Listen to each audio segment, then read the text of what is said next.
west of Joplin. Nice white puffy clouds hanging over the 4 states for a Thursday afternoon. However, we've got 2 developments. Number 1, thunderstorms for tonight. Number 2, a weekend heat wave. All the latest from the Skywatch Weather Center.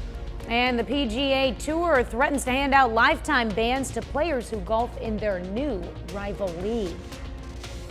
The 4 states' most watched news starts now.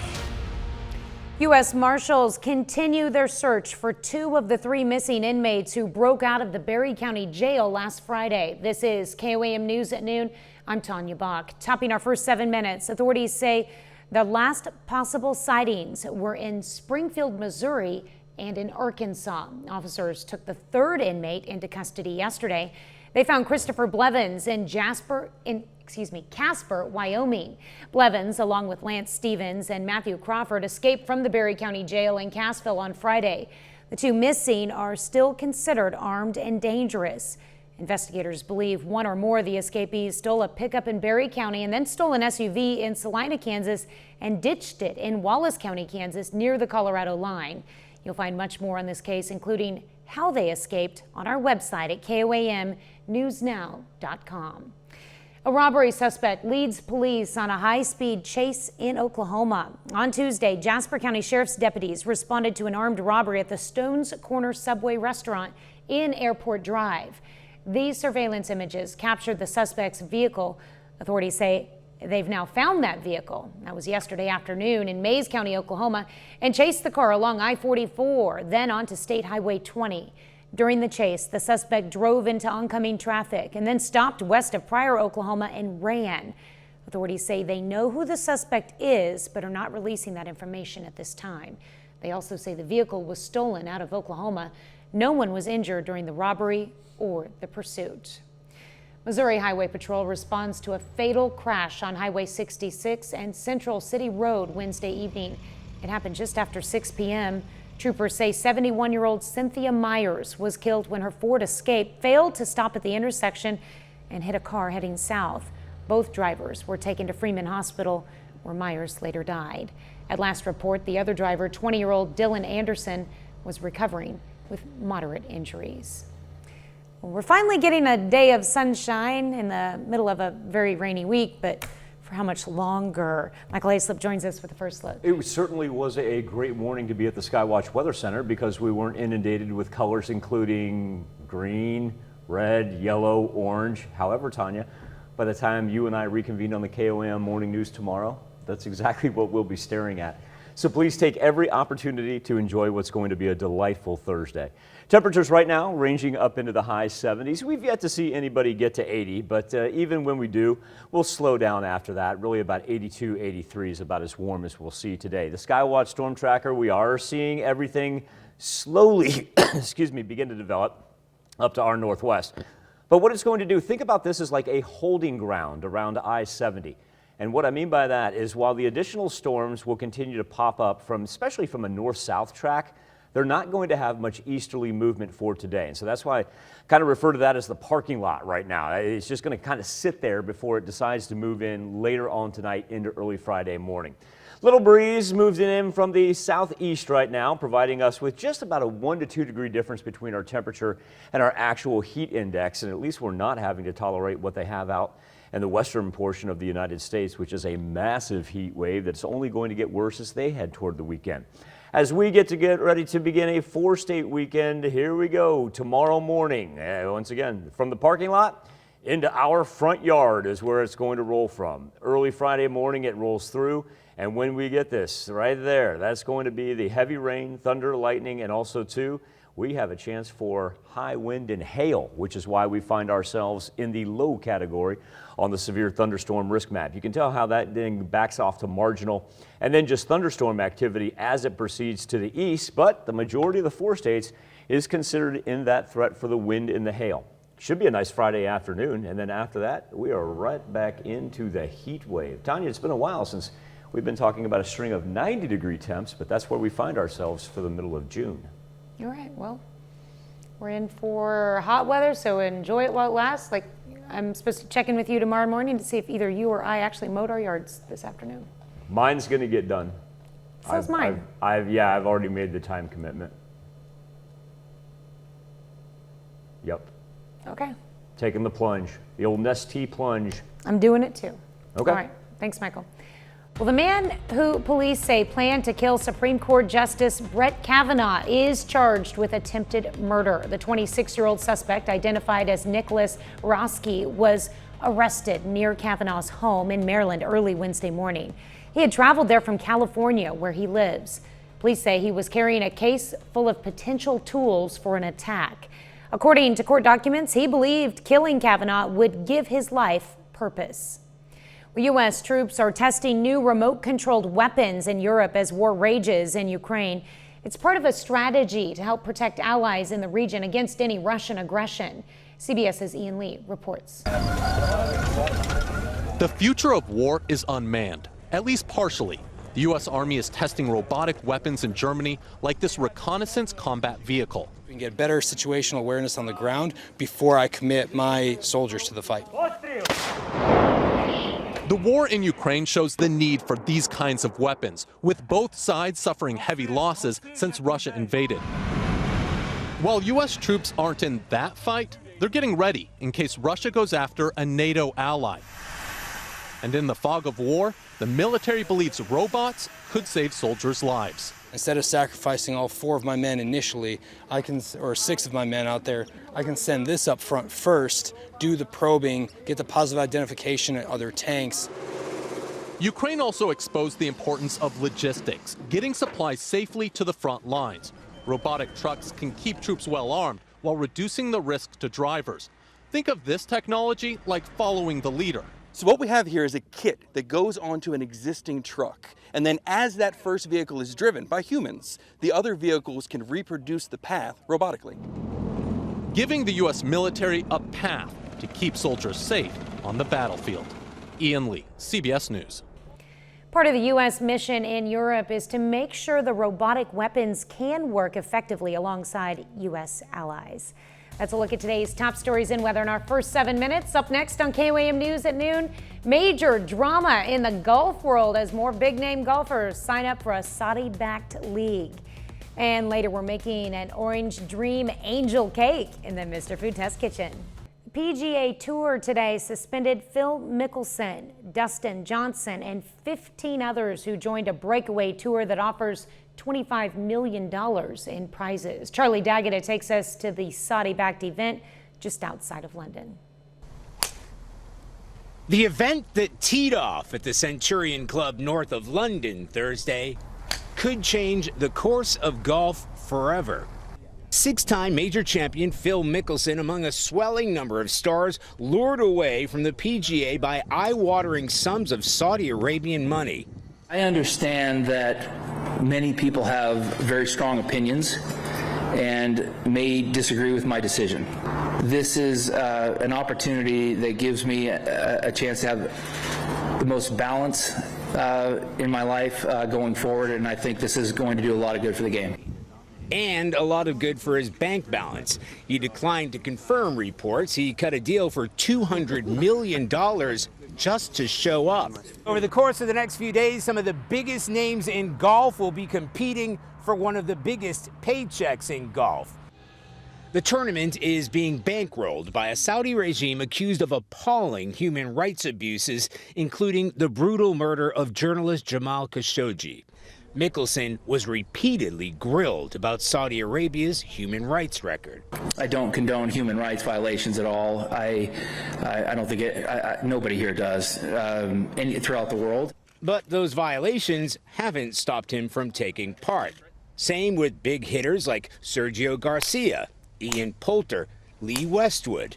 But none higher ranked than former world #1 Dustin Johnson, who defected from the PGA for a reported $125 million paycheck. But what the consequences are going to be, obviously I can't comment on how the tour is going to handle.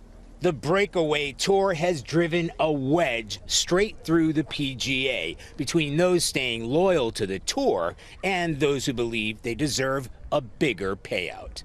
Charlie D'Agata, CBS News, St. Albans, England. As for the future of the PGA, Tour Commissioner Jay Monahan has repeatedly threatened a lifetime ban for players participating in the Saudi-backed events. Still to come on the KOAM News at noon, Mr. Food. Today, I'm going to share with you a cake that's so light and refreshing, it's summertime perfect. And there's no baking required. How's that? But first, Michael Hayslip returns with your complete forecast. So here in the next 48 hours, we're going to try to pack a little bit of the good, the bad, and the ugly all into our 4-state weather. The good, well, that's today. The bad, that's going to be early tomorrow morning. The ugly, well, that'll be the heat wave with all the humidity headed our way for the weekend. Beautiful shot over 7th and range line. Love those low-lying clouds when they get like that. Just absolutely gorgeous with the sun kind of coming and going as the clouds move across right there. 77 degrees. Now, luckily, that humidity is sinking all the way down to 54%. You'll notice that's going to be the big difference from today compared to what we'll have not only over the weekend, but also the beginning of next week. Humidity is going to be drastically increasing. So that 54%, that is a winner on a Thursday afternoon. Yet to see anybody get to 80, still holding on to some 79s there in Chanute. We see Nowata. It's 77. Look at all the 77s running not only through southwest Missouri, but then just track up to the north, make your way across the state line into southeast Kansas, and we run a slew of 77s there as well. As far as what we're looking at on the Skywatch storm tracker, everything hanging out to our northwest, and it's just going to be pretty static. It'll just stay there for the most part. No lightning involved with that, no storm reports. We do see a little pocket of heavy rain up there in between Concordia and Salina. What we'll see is this thing grow north and south, and it's just going to hang on the west side of I-35 as it develops, kind of leave us alone for the most part, and we actually don't have any watches or warnings associated with that. Do want to point out what we've got cooking out on the west coast right here. You see the pink and the orange. Well, those are excessive heat warnings because all of this heat right here that is causing those excessive heat warnings and whatnot, well, eventually it's going to make its way toward us, and that's what's going to cause the massive mid-June heat up that we'll have for next week. Our weather trend for this Thursday, like I said, we'll go around 81, 82 degrees, certainly not too bad. But then as we get into late tonight and early tomorrow morning, here it rolls. And when it rolls through, yep, that's going to increase our chances for flooding coming off of what we've already had for 3 out of our 4 days, especially our mornings this week. And then continue to go through until about, say 9:30, 10:30, until it kicks off to the east. Now, after that, we warm back up into the 80s. So you would think a system like this would take a whole lot of the moisture with it, kind of leave us alone humidity-wise. Well, that's not necessarily going to be the case. And it's also going to increase our threat of high wind and also, too, even the shot of hail. So when we get to the 7-day forecast here, what we've got after Friday's storms, mild, if not normal, temperatures on Friday, but then Saturday and Sunday. Okay, so let's go ahead and take a look at our outdoor activity forecast. We'll come back to our 7-day here in a second. But our outdoor activity forecast, this is why Tanya and I were talking about getting anything you want done today. That should actually read excellent in that good category because Friday, yeah, it's going to be so wet in the morning. It's going to stick around for the afternoon. But Saturday and Sunday in the fair category. Well, here's why. You're not going to have to fight the rain, but if you want to get outside on Saturday and Sunday, we're going to creep up into the old oppressive category on the muggy meter. Yeah, that's that humidity lingering around. So when we talk about what it's actually going to feel like on Saturday and Sunday when we put into effect the temperatures, we're easily going to be cruising into, about 95 to 97 degree territory heat index wise from Sunday all the way through next week, Tanya. Yeah. It's not like this is a one-shot deal yeah. heat-wise. Once this thing gets off the West Coast and gets into the Midwest, it's going to settle over us pretty well. What I am noticing is a stretch of dry days. Yes, yeah, that will not be a factor. Yeah, the humidity will be a factor. The instability, that'll help us out a little bit. All right, sounds good. Thanks, Michael. We take this time to honor today's 4-state hero, Purple Heart recipient Stephen LeBady in the U.S. Marines. The Vietnam veteran served with the 1st Battalion, 9th Marines, from 1968 to 1969. Corporal LeBady also earned the Bronze Star and the Vietnam Service Medal. To Corporal Stephen LeBady, we thank you, our 4-state hero. Today, we're making a summer cake recipe that's so light and refreshing, you'll think you've stepped into a dream. Howard shows us how to make an orange dream angel cake in the Mr. Food Test Kitchen. As we head into summer, one of the last things we want to do is turn on our oven to bake a cake. But that doesn't mean we should do without. So let me share with you a cake that is so light and refreshing, it's summertime perfect, and there's no baking required. We start by cutting a store-bought angel food cake into slices and arranging them in a baking dish. After dissolving orange gelatin in some hot water, we stir in a bit of cold water, give it a stir, and slowly pour it over the cake. Now this goes into the fridge to chill up while we add some orange zest to some vanilla pudding. And for the part that makes this all creamy, we fold in some whipped topping. All that's left to do is spread this over the cake and back into the fridge it goes. And whether we use regular or sugar-free ingredients, we really can't miss since this is so big on taste. Top each piece with a slice of orange and grab yourself a fork. You see, with the fresh taste of the orange, the creaminess of the topping, and the cake, which is as light as air, you won't even feel guilty going back for seconds. I hope you'll go online and get the recipe for our Orange Dream Angel Cake, so you can enjoy a freshly made cake without lighting your oven. I'm Howard in the Mr. Food Test Kitchen, where today we found a dreamy way for you to say, ooh, it's so good. You can find this recipe along with a lot more good food from the Mr. Food Test Kitchen online. Just go to our website at KOAMnewsnow.com. Here's a look at our 4-state market prices.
Early tomorrow morning, just a little bit after midnight, our thunderstorms begin out to the west. And remember, while flooding is always a major concern with as much rain as we've picked up through the month of May and already the beginning of June, this one also with the threat of packing some damaging winds to go along with hail.